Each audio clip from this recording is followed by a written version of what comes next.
महसूस हो रहा है। मैं चाहता हूँ आज की महफिल के जो रूए रवां इकबाल भट्ट साहब, उससे ज़्यादा आप मुबारकबाद के मुस्तहिक हैं, जिन्होंने इतना प्यारा प्रोग्राम दिया।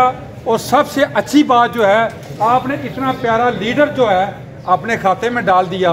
मैं हमेशा समझता हूँ गोंदला वाला हमेशा बाजी ले जाता है, चाहे मोहब्बत की हो, चाहे खुशबू बखेरने की हो, चाहे काम की हो, हमेशा इन्होंने अपना एक नुमाया किरदार अदा किया है। इकबाल डार साहब हर दिलजीद शख्सियत हैं जो हमारा मान भी है, हमारा फ़ख्र भी हैं। और हमारे लिए ये एजाज़ की बात है कि इकबाल डार साहब हमें लीड कर रहे हैं और हम इनके ज़ोरे बाजू बनकर आवाम की बल्कि मुल्क की खिदमत कर रहे हैं। इकबाल डार साहब एक शख्सियत का नाम नहीं बल्कि एक इरादे, एक तखय्यर का नाम है, जो तखय्यर की दुनिया में बहुत बड़ा नाम कमा चुके हैं।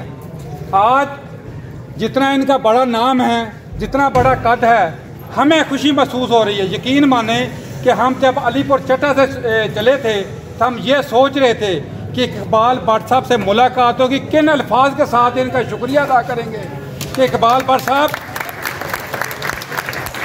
आप गुजरांवाले की शान नहीं बल्कि मुल्क की शान है, पंजाब की शान है। और हमें फ़ख्र है ऐसे भाइयों पर जो इनको कैद भी मानते हैं और इनको भाई भी मानते हैं। और इन्होंने जो मोहब्बत से हमें नवाजा, आपको नवाजा, वो हमेशा कैमो दैम रहनी चाहिए। मैं उम्मीद करता हूँ आइंदा भी ऐसी मोहब्बत के गुलदस्ते आप बखेरते रहेंगे, हम उसकी खुशबू सूंघते रहेंगे। बहुत शुक्रिया। पाकिस्तान जिंदाबाद।